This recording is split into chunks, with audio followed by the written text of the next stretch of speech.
नमस्कार। आज लखनऊ में बहुजन समाज पार्टी की सुप्रीमो मायावती जी ने रैली नहीं बल्कि उत्तर प्रदेश की राजधानी में एक इलेक्ट्रिक शॉक दिया है। बहन जी ने जहां अकेले चुनाव लड़ने का ऐलान किया, वहीं सपा कांग्रेस पर ताबड़तोड़ हमले किए। लेकिन सबसे बड़ा ट्विस्ट आया जब उन्होंने योगी आदित्यनाथ सरकार का आभार व्यक्त किया। क्या यह राजनीतिक मास्टर स्ट्रोक है या फिर विरोधी दलों के आरोप में दम है कि यह अंदरूनी डील है? चलिए जानते हैं इस पूरे महारैली के 3 सबसे बड़े धमाके। मायावती ने अपने भाषण में योगी सरकार का आभार करके सबको चौंका दिया।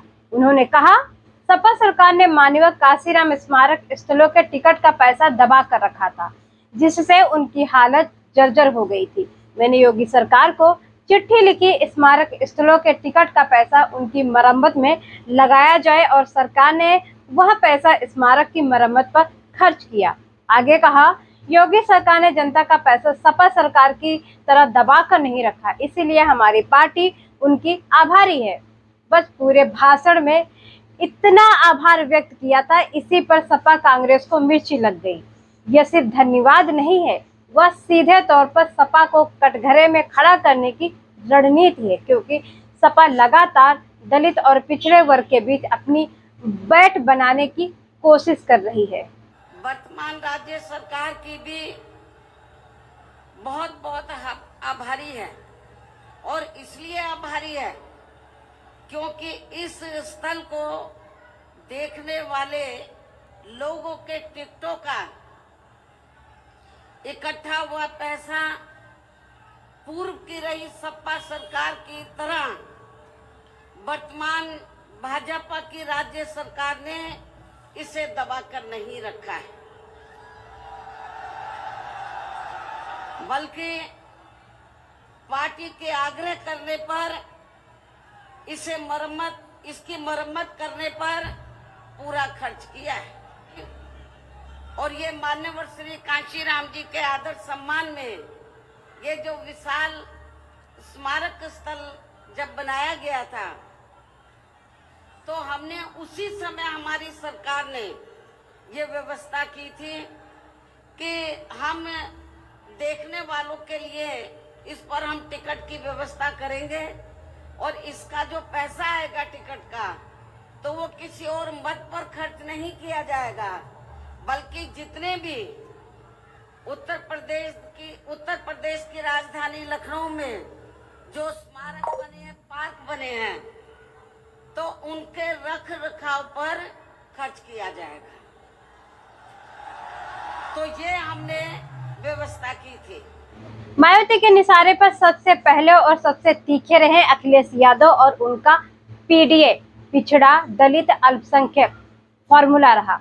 बहन जी ने पीडीए को सत्ता से बाहर होने का नाटक बताया। उन्होंने तंज कसते हुए कहा कि जब सपा सत्ता में थी तब उन्हें ना कांशीराम याद आए और ना दलितों का कल्याण। उन्होंने कांग्रेस को भी जमकर लताड़ा और कहा कि संविधान की कॉपी लेकर घूमना सिर्फ नाटकबाजी है, जबकि कांग्रेस ने अतीत में दलितों को कभी सच्चा सम्मान नहीं दिया। मायावती ने स्पष्ट कहा कि दलित, पिछड़ा और अल्पसंख्यक वर्ग का असली हितैषी सिर्फ और सिर्फ बीएसपी है, बाकी सब वोट के लिए ढोंग कर रहे हैं। मायावती ने अपने भाषण में 2027 के लिए रोड मैप साफ कर दिया है, लेकिन उनके बीजेपी वाले बयान पर विरोधी दलों ने सियासी बम फोड़ दिया है।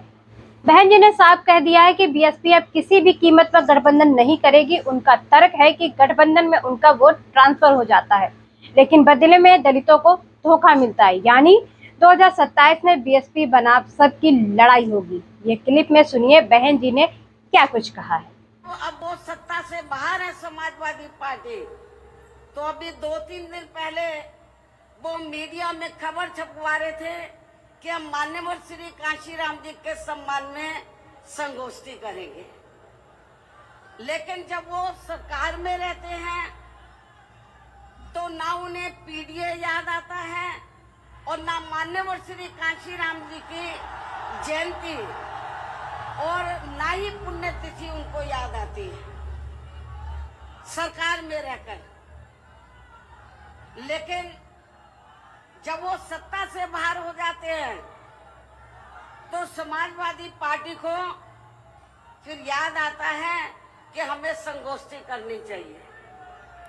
मैं सपा मुखिया अखिलेश यादव से मैं ये पूछना चाहती हूँ, यदि माननीय श्री कांशीराम जी के प्रति आपका इतना ही आदर सम्मान था, तो जब यूपी में मेरी सरकार थी तो मेरी सरकार ने अलीगढ़ मंडल में कासगंज के नाम से अलग से जिला बनाया। उस जिले का नाम माननीय श्री कांशीराम जी नगर के नाम से रखा था। लेकिन जैसे ही समाजवादी पार्टी पावर में आई, उन्होंने नाम बदल दिया। माननीय श्री कांशीराम जी के नाम पर हमने कॉलेज, यूनिवर्सिटी, अनेकों संस्थानों के नाम रखे, अनेकों संस्थानों के नाम रखे, जनहित की योजनाएं शुरू की। सारी की सारी समाज अधिकांश जो बड़ी बड़ी योजनाएं थी वो सभी के सभी इन्होंने बंद कर दी समाजवादी पार्टी की सरकार ने। ये इनका दोगला या दोहरा चरित्र नहीं है तो क्या है? अकेले चुनाव लड़ने पर सपा और कांग्रेस ने इस आभार वाले बयान को तुरंत लपक लिया। उन्होंने आरोप लगाया है कि यह साफ साफ बीजेपी और बीएसपी की मिली भगत है। उन्होंने आरोप लगाया है यह कि साफ साफ बीजेपी और बीएसपी की मिली भगत है। अखिलेश का तंज था कि साठगांठ जारी है, इसीलिए उनके योगी सरकार आभारी है। अब सवाल आप सभी से यह है कि क्या मायावती जी का यह कदम दलित, पिछड़े, आदिवासियों को वोटों को और मजबूत करने की रणनीति है? मायावती जी की आज की रैली यूपी की राजनीति में हलचल मचा दी है। सपा और कांग्रेस के जितने भी कार्यकर्ता हैं, चाहे उनके नेता हो, वो लगातार जो बहन कुमारी मायावती जी ने जो योगी सरकार को आभार व्यक्त किया है, बस उसी बात पर वो तंज कस रहे और इतना वो तमा गए हैं, इतना उनका दिमाग खराब हो गया है। मुझे ऐसा लग रहा है कि उनके दिमाग के सारे तार हिल गए हैं। बस इसी एक दो लाइनों को जो आभार व्यक्त किया है, पूरे भाषण पर ध्यान नहीं दिया, पूरा भाषण नहीं सुना और बस उसी दो जो शुरुआत में जो उन्होंने आभार व्यक्त किया है, बस उसी पर वो तंज ले गए।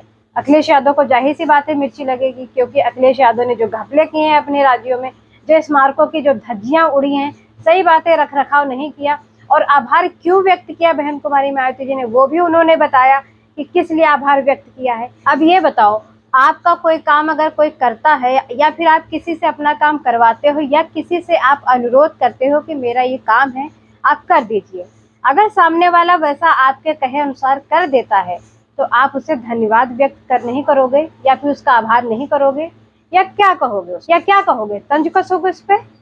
जाहिर सी बात है ना, आभार करोगे, उसको धन्यवाद बोलोगे, थैंक यू बोलोगे। तो बहन कुमारी मायावती जी ने भी अगर आभार व्यक्त कर दिया है तो इसमें कौन सा बहुत बड़ा पहाड़ टूट गया है?